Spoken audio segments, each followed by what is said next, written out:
On today's episode, I'm going to go over the latest issue from the Journal of Civil Defense. This one is for the Journal of Civil Defense 2021, Volume 56, Issue 2, and that's where they stop. This is going to be my part 1 because there's just so much stuff in this release, so part 1 for me. This specific publication is going to be the threat of EMP, and then we'll go from there. The first thing is going to be the President's message. The next thing is going to be an article from Colonel Jim Smith titled Operational Implications of Power Failure. And I'm going to go over those and kind of what I took away from those articles. To start, the Journal of Civil Defense, the President's message, he went over the current state nationally of where we're at. And the takeaways I kind of absorbed were the significant drought that's going on in the Southwest. And he specifically talks about agriculture and how that's having a major impact. And it's not just that it's agriculture, it's that you're impacting multiple states with multiple cities that have millions and millions of people. And they're, at this time, their water is noticeably impacted. And that was the President's message, just to look at that. And then he was also speaking of the inflation, the growing impact of that nationally. The first thing I wanted to go over is the first article that is from Colonel Jim Smith. And his title of the article is Operational Implications of Power Failure. And this is, in everything he's discussing, each one of these subsections, it's about short-term and long-term ramifications or solutions. Each one of these are also based on a catastrophic event. That's the lens that he's putting the reader in and that we're in. He starts with conventional whole home standby generators. And as I'm assuming if you were watching this video or if you're reading this article, if you read his article, you've already looked at whole home, petrol powered generators. And the big limitation that I think is very clear is when you look at, gasoline or diesel first, your residential storage option is very low, right? I mean, you can have, say you even have, 100 gallons that are stored. That still in the grand scheme is not going to last that long when you're doing whole home standby.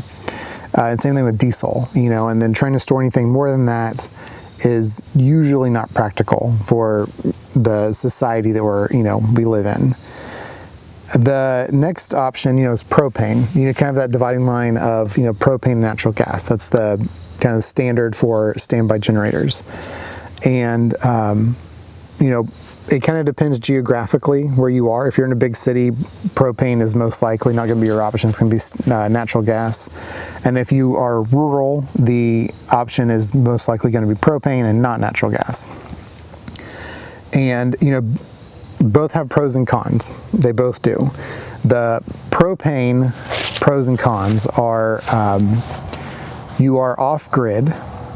So if the main for the natural, say there was a main, right, for propane, if that is turned off, it wouldn't matter because you have a tank, right? So with natural gas, if there is a major earthquake, they're going to turn it off.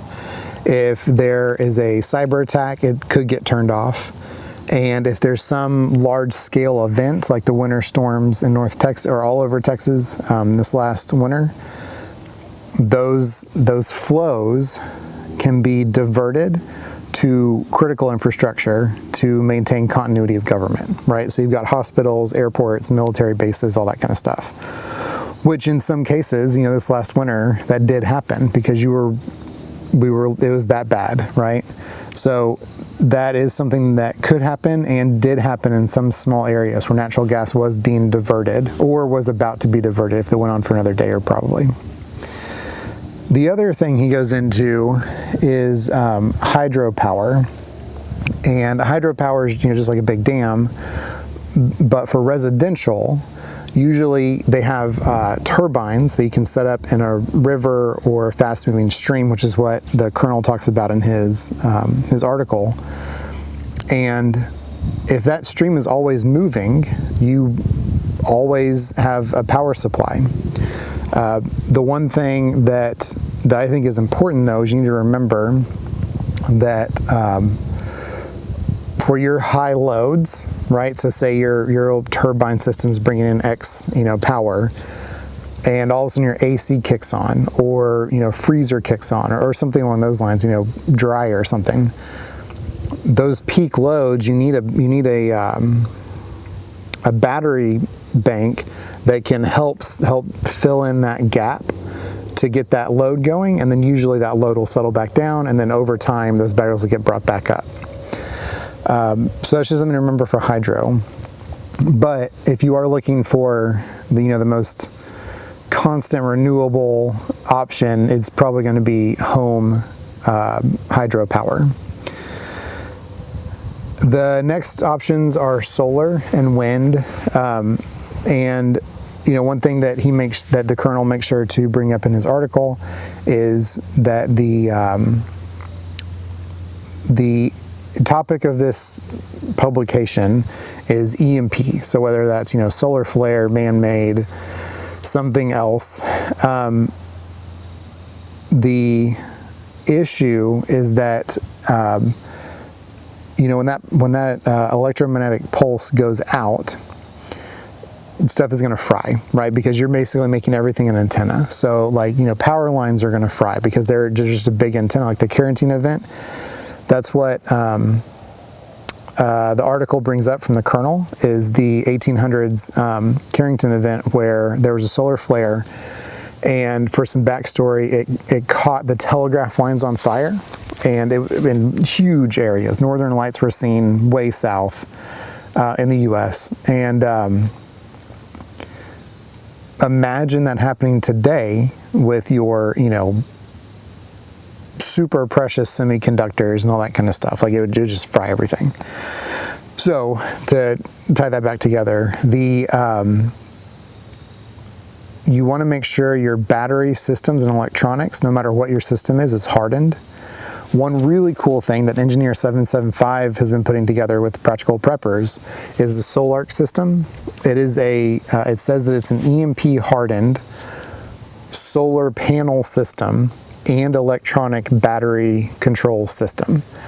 And if it is, then that's definitely the best option to go with, because you get the sun, you get batteries. If you go with the, I think it's lead acid, where you fill the water up, they're going to last much longer. Marine batteries are going to last much longer.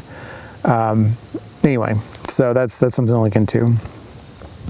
And so that goes over the solar stuff. The next thing he goes over is sanitation. So he talks about human waste, and the things that took apart from this were mainly focusing on large groups. There's a little picture that I'll put up here, talks about the large groups, and you want to make sure for two things. One, you want to make sure for your large groups or families or whatever, that your hole, your privy, your outhouse that you're going to do is large enough for what you will be putting into it. And then you also have the safety considerations in mind for making a big hole that's going to be deep and filled with waste. Especially if animals, kids, that kind of thing. Then the other thing that he talks about is having chemical toilets. They have the little luggable loo. That's what we have. It's a little bucket that's a toilet, and a toilet seat on top and chemicals inside. The biggest thing is with those buckets or any other kind of chemical waste disposal is you cannot put those in a septic system, because their septic system has good bacteria in it that's eating up all your stuff, and then it's flowing out into your system, whether it's aerated or whatever it might be. And you don't want to do that, because then you're just in a worse spot than you were. The other thing he brings up too is where you're going to put your waste. You want to make sure that it is far enough away from your water source. So like this pond that's behind me, you would want to set up your privy you know, right here, right where this concrete circle is. Like, you wouldn't want to do that.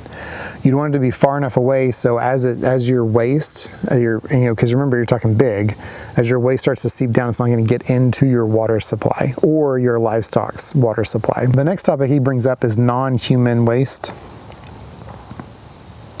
And he talks about burying your food trash to deter animals, and then burning any of your dry trash, so like papers and that kind of stuff. And that way you maintain your waste, and you're not a breeding ground for disease and stuff. The one thing I would offer is, which this is a good idea too, the one thing I would offer though is doing a compost pile, and that way your food waste, you know, if it can be, is put into your rotating compost pile, and you can put that into your garden, and that way you have fresh fertilizer, and that way you're really optimizing all of your resources as best you can. Colonel Smith's next topic is water, and he goes over the typical, you know, 1 gallon per person per day, and to also remind people to think about their pets for food and water, and that is good.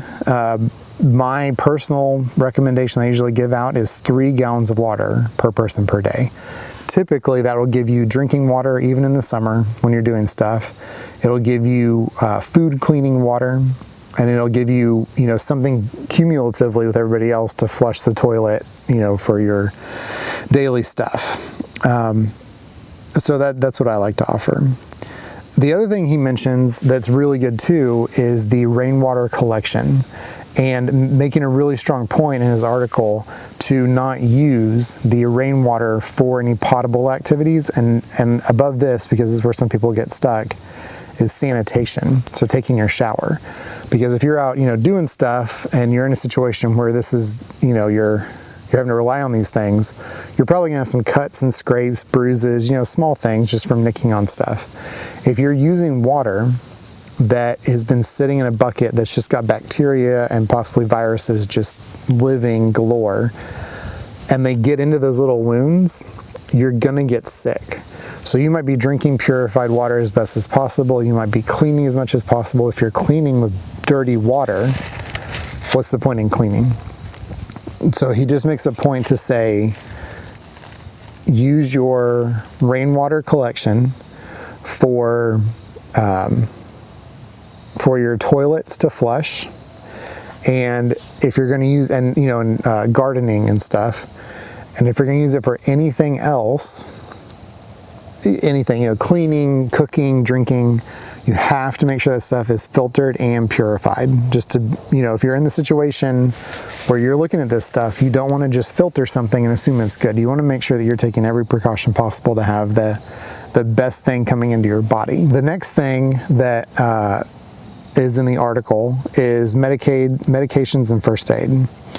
And Colonel Smith, he talks about having a 1 month, so 30 days to 90-day supply of meds that you need in your system, in your daily life. And then he also talks about a high quality first aid kit. And he lists a couple of things.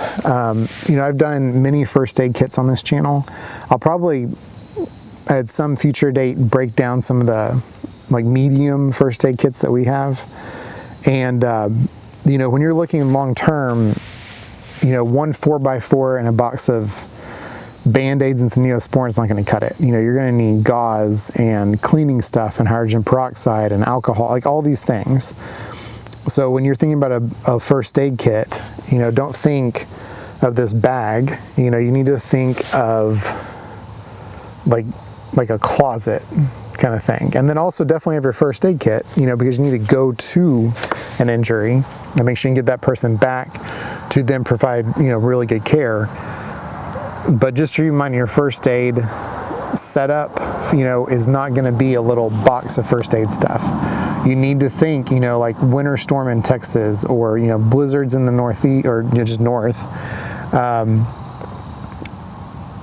Or think about in the height of when all the COVID stuff was going on, there were some cities that did not have the ability to get ambulances to people for a long time, right? They were so backlogged. I mean, think back to, you know, whenever everything started first kind of falling apart in big cities for that window of time.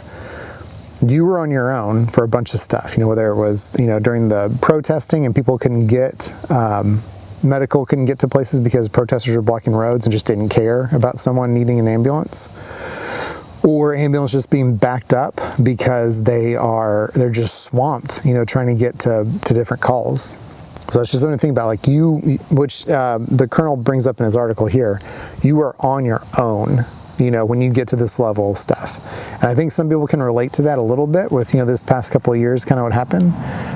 But just remember, you're it, right? So your family, your neighbors, whatever you have, if you're looking at this situation, that's it. The next thing that I wanted to go over that he brought up that was very smart, I don't think I've actually brought it up except for once or twice over the year or two I've been doing this channel. You want to make sure you have smoke detectors and, you know, combo smoke carbon monoxide detectors and fire extinguishers that are checked, because, you know, you don't want something that's gonna, you know, you spend all this time getting your stuff together, you know, you say you've got your food and water, you've got good security, you've got everyone healthy and everything's going well, then all of a sudden, you know, you wake up in the middle of the night and, you know, half the house is on fire, right? And if you're in this kind of situation, high chance you will not get, you know, quick fire department response.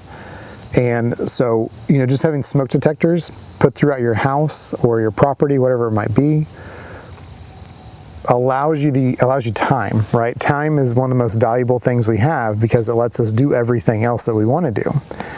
And smoke detectors and carbon monoxide detectors give us that warning to be able to address a situation before it becomes a situation. And the other thing with fire extinguishers, right? You need to know how to use them, which I should probably make a video on. I'll probably do that again. I did one before, but you want to do pull, aim, squeeze, sweep. So you pull the pin, you aim the nozzle at the base of the fire, and that's really important, the base, and you squeeze the thing and then you sweep it. And I'll probably do a video on that too. But, you know, just having a couple of, you know, moderate sized fire extinguishers, not the little tiny ones, but like, you know, good heavy duty ones, and some water fire extinguishers that you can fill up yourself, could quickly, you know, it's better to have a room on fire than a house on fire. So if you can get in and address that really quick with proper training, then you know, that's the best option you can do. Consumables, this is his second to last thing. Consumables is one thing that he goes over, and when he's talking about paper plates, toilet paper, paper towels, you know, the kinds of things that, you know, if there's a blackout that's going on, you don't want to just do dishes just to pile up dirty dishes, right? Because that brings in bugs and everything else just gets worse. You always want to have like a stack of just disposable stuff, right? So if you need to go somewhere, you can have things. If power's out, you can do stuff. It just gives you an opportunity. And same thing with, you know, toilet paper and paper towels, as most people probably learned over the last couple of years. There is a lot on the shelves, but when everybody goes to get those same things, those full shelves empty really, really fast. So it's just good to have, you know, if your family goes through a package of toilet paper every month, you know, just keep on hand like 3 packages. And at the first it's going to be expensive, but then, you know, as you use one, you just always have 3, right? And that way you always have a couple of months, and which would come in handy as evidence from this last year, because some places there just weren't any. The next thing is being able to wash your clothes. And, you know, you want to make sure that your clothes are as clean as you can keep them, at least on a somewhat regular basis when you're doing a lot of heavy work, because that the soil and sweat and blood, probably, all those things start to degrade fiber. And if you can keep that fiber clean, it's going to prolong how long your stuff will last. The last thing I wanted to go over is Colonel Smith's final thing. Is he talks about deciding storage needs. And he has a couple different things in here. And again, I'll link this article below in the description so you can see it. But one thing that's important is how much water do you use, you or your family use, and that gives you a number of what to kind of shoot for, right? Do you want 3 days of water like FEMA says? Do you want a week? Do you want a month? What do you want, right? Do you want to go find a property where you could have, large amounts of water for a long time? Is that what you're looking for? And you don't know where to start if you don't, where to start looking if you don't know how much you need to look for. And that's one thing that you can do pretty easily. You can give everyone like a Nalgene and just see how many times you go through that Nalgene in the day, right?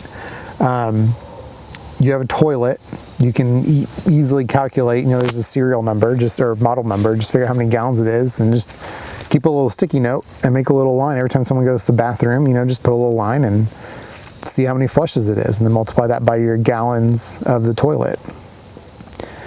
And that way you can start to kind of build that up. And the last part of his article, I know I said this was the last part, the last part in this part that I forgot to write down, he talked about getting little by little. And that's huge, because when you try and get into whatever it is, whether it's food, water, communications, firearms, non-lethal vehicle kind of stuff, whatever it might be, if you look at it as, you have nothing, this table is empty, you have nothing, you want everything for 3 months for, a 4-person family. It is expensive. It is very, very, very expensive. And it's just easier just to get one thing at a time, right? So say for Christmas this year, you want to go get one of the really good jerry cans, right? Those are like $70, or they might be more. At one point they were like 40. Those are like the golden days of jerry cans like 10 years ago. But get one, right? And you don't need to spend $300 on jerry cans, but just get one good one and then cycle out one of your bad gas cans. Same thing with, just all the stuff you're looking at, right? You just want to get little by little. It makes it easier to do, and it gives you a chance to adapt it to your lifestyle. So if you have shelving in your house or apartment, you're not showing up with an 18-wheeler load of stuff. You're showing up with like 3 extra cans of food, right? And you're just going to put them on this shelf over here, and it gives your life, your environment, a chance to grow and adapt to this new thing you're doing. These are really good articles. Again, I'll link it down below. Colonel Jim Smith was the author of the one I've been summarizing or referencing, and he's really good. In the bottom, I think it said he taught at the University of Phoenix and somewhere else, and he's got like over 40 years of experience in emergency management in different areas. So it was just good to read an article. If you like their stuff, they have an archive, and I've done a couple of them, kind of butchered the first one last month, and I'm going to try and get a little better, but they have articles all the way back to the 60s, I think, or the 50s on civil defense and stuff. So it's just interesting to read, how we've progressed as a society. Thank you for watching.